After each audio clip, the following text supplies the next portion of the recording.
I was working on a cover story for Fast Company magazine on Mark Andreessen, who was the co-founder of Netscape and the creator of the first mass market web browser. And he had another billion-dollar company, and so I wanted to find out what Act 3 was for him. And I flew out to Silicon Valley, and we were talking about a company called Ning. And Ning is, well, a platform for anybody who wants to create their own social network. And he told me it was growing virally.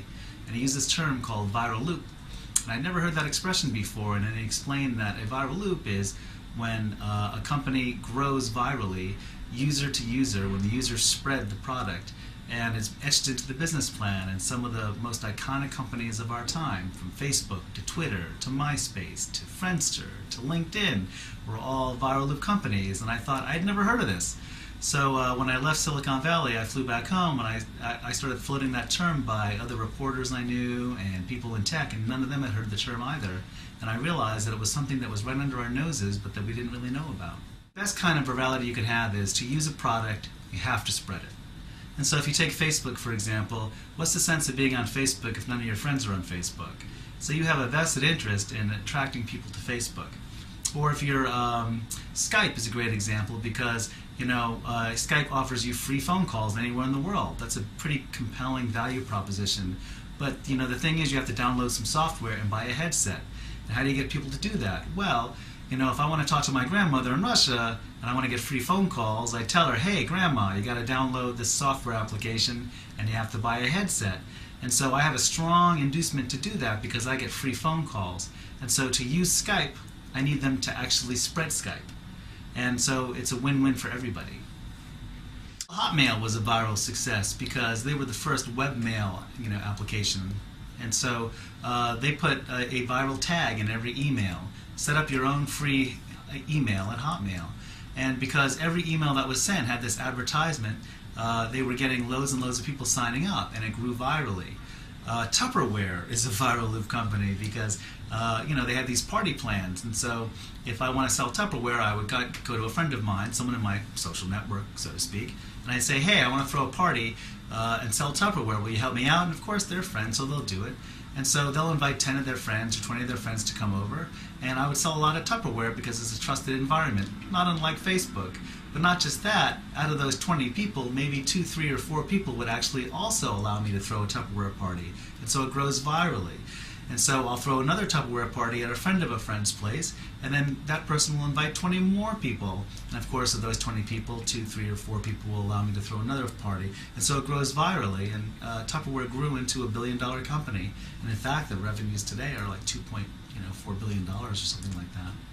You have to have something that people really want and really need, or they really want. In the same way that we all pass on video links to people when we find the videos funny, like the cat playing the piano, or the music video on the treadmills, or the Mentos and the Diet Pepsi or Diet Coke, the fountain. These were all viral videos, and the reason that we spread them is because we find them compelling and interesting. And who decides what's interesting? Well, the audience decides.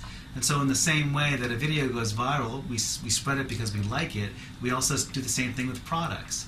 And the trick is, if you have a product that you can actually create a business based on a product that people have to spread or want to spread, or it's their idea to spread, then you have something that will grow really fast.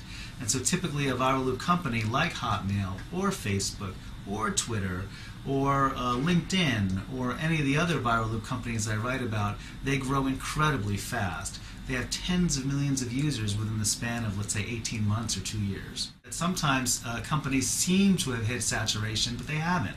And I'll give you a good example. It was about 18 months ago. People were saying, Facebook's growth has flattened. The growth that wants to be on Facebook is already on Facebook. And of course, that's not true because now they've already hit 350 million users. What they had to do is they had to tweak the product. Because when you grow virally and you're growing very fast, tiny little changes, it's like taking a missile and changing the degree, just 1 degree off, and all of a sudden you end up on Pluto. Right? You can change direction because you're growing so fast. Little changes can reap huge dividends and huge changes. And what Facebook did is they realized that virality works 2 ways. Virality is not just growing the number of users, and they've done very good at that, but it's also internal virality is what I call it.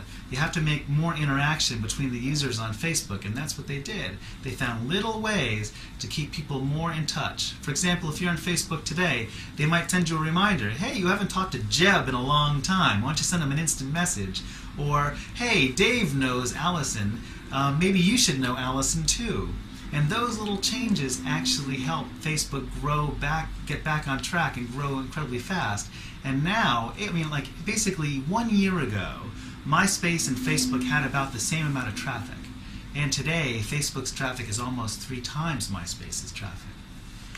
I think that there have been failures. Friendster is the poster boy for failure in the viral loop scheme. And that is, what they did is they couldn't scale. They were growing really rapidly, but they didn't really, they had some inherent problems with their architecture. And so they couldn't really scale past a certain point. And then the thing got really slow and really buggy.